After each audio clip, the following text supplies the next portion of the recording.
নমস্কার বন্ধুরা, আমি দীপান্বিতা আবারও একটা নতুন রেসিপি ভিডিও নিয়ে হাজির হয়েছি তোমাদের সাথে। তো আজকে আমি বানাবো পটল চিংড়ি।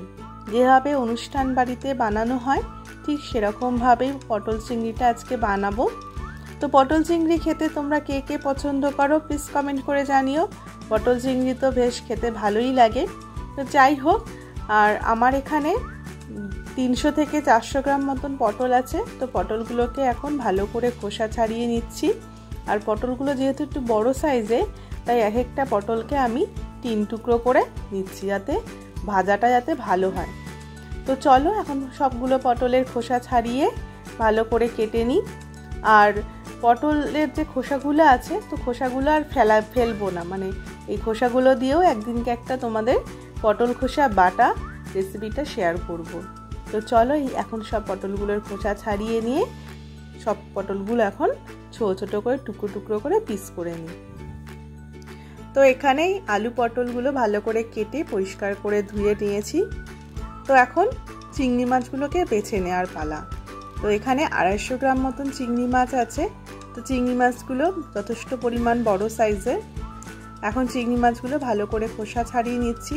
আর চিংড়ি মাছে না পিঠের দিকে একটু কালো মতন অংশ থাকে, সেটাকেও বাদ দিতে হয়। তো এখন চলো ভালো করে পরিষ্কার করে ধুয়ে নিই।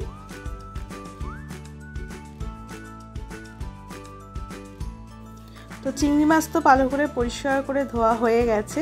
এরপর চিংড়ি মাছগুলোকে ম্যারিনেট করব। তো এর মধ্যে দিয়ে দিয়েছি কিছুটা হলুদ আর কিছুটা নুন দিয়ে ভালো করে ম্যারিনেট করে রেখে দিলাম। এবার একটা কড়াই বসিয়ে দিয়েছি। কড়াইতে দিয়ে দিয়েছি অনেকটা পরিমাণ সর্ষের তেল। তো সর্ষের তেলটা গরম হয়ে এলে এবার পটলগুলোকে ভালো করে ভেজে নেব। তো পটলগুলোকে সব দিয়ে দিলাম কড়াইয়ের মধ্যে। এবার দেব কিছুটা নুন, কিছুটা হলুদ দিয়ে পটলগুলোকে ভালো করে ভেজে নেব। আঁচ কমিয়ে ঢাকা দিয়ে ভালো করে পটলগুলোকে এবার ভেজে নেব। পটলগুলোকে ভালো করে ভাজলে চিংড়ি মাছের পটলের তরকারিটা খেতে খুব টেস্ট হয়। তো চলো এখন পটলগুলোকে ভেজে নিই। পটল আর আলু তো ভালো করেই ভাজা কমপ্লিট হয়ে গেছে। এবার এটাকে একটা পাত্রের মধ্যে তুলে নেব। এবার ওই তেলের মধ্যে চিংড়ি মাছগুলো এবার ভেজে নেব। চিংড়ি মাছ বেশি ভাজলে খুব ছিবড়ে হয়ে যায় আর শক্ত হয়ে যায়, তাই চিংড়ি মাছটা হালকা করে ভেজে নেব।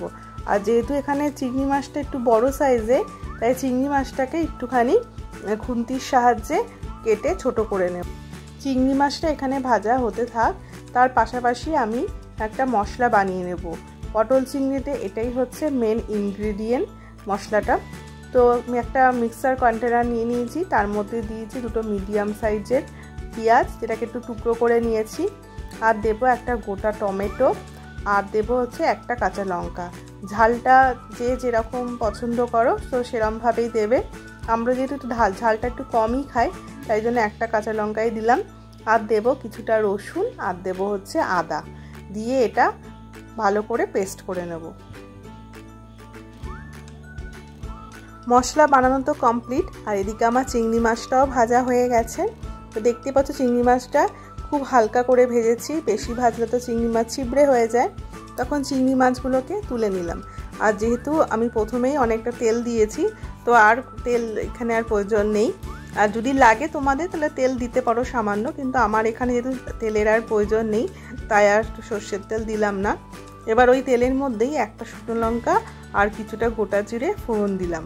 তো ফোড়নের গন্ধটা যখন বেরিয়ে আসবে তখন আর এর মধ্যে দিয়ে দেব যেই আগে থেকে যে পেস্টটা বানিয়ে রেখেছিলাম মশলাটা, সেটা দিয়ে দেব। এবার এর মধ্যে দিয়ে দেবো কিছুটা কাশ্মীরি রেড চিলি পাউডার, হলুদ গুঁড়ো আর হচ্ছে নুন দিয়ে এটাকে ভালো করে কষিয়ে নেব, যাতে আদা রসুন টমেটো পেঁয়াজের কাঁচা গন্ধটা যাতে চলে যায়।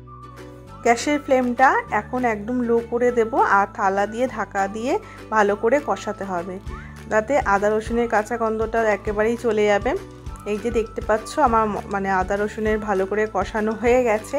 এরপর এর মধ্যে দিয়ে দেব 2 চামচ জিরে গুঁড়ো আর দিয়ে দেব টমেটো কেচাপ দিয়ে আবারও এই মশলাটাকে ভালো করে কষিয়ে নেব। আর সামান্য একটু জল দিয়ে দেবো, কারণ মশলাটা অনেকটাই শুকিয়ে গেছে। সামান্য জল দিয়ে ভালো করে কষিয়ে নেব যতক্ষণ না মশলা থেকে তেল ছাড়ে। তো এখানে আমার ভালো করে মশলা কষানো হয়ে গেছে, দেখতেই পাচ্ছ মানে তেল ছাড়তে শুরু করেছে।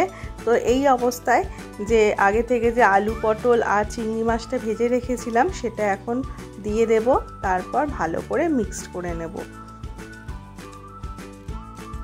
আলু পটল তো ভালো করে মশলার সাথে মিক্সড করা হয়ে গেছে। এরপর এর মধ্যে দিয়ে দেব পরিমাণ মতন গরম জল। গরম জল দিলে যে কোনো ঝোলেতে তো টেস্টটা দ্বিগুণ হয়ে যায়, তাই জন্য আমি সবসময় যে কোনো ঝোলের রান্নাতে আমি গরম জলটা ইউজ করে থাকি। তো ভালো করে জলের সাথে মিক্সড করে দিলাম। এরপর এর মধ্যে দিয়ে দেবো স্বাদ মতন চিনি, আর চিনিটা হচ্ছে অপশনাল, তোমরা চাইলে দিতেও পারো নাও দিতে পারো, তবে আমি যে কোনো রান্নাতে চিনিটা ইউজ করি। চিনি দিলে পরে স্বাদটা ব্যালেন্স থাকে, নুন ঝাল মিষ্টিটা। তো চলো এখন ঝোলটাকে ভালো করে নাড়াচাড়া করে দিলাম, আর একটা থালা দিয়ে 10 মিনিটের জন্য এটা ফুটতে দেব। তো 10 মিনিট হয়ে গেছে, দেখতেই পাচ্ছ পটল চিংড়ি অলমোস্ট রেডি। এরপর এর মধ্যে দেব হোমমেড গরম মশলা গুঁড়ো। তো এখন গরম মশলা গুঁড়ো দিয়ে ভালো করে আবারও নেড়ে নিলাম। তো ব্যাস তৈরি হয়ে গেল আমার অনুষ্ঠান বাড়ির মতন পটল চিংড়ি।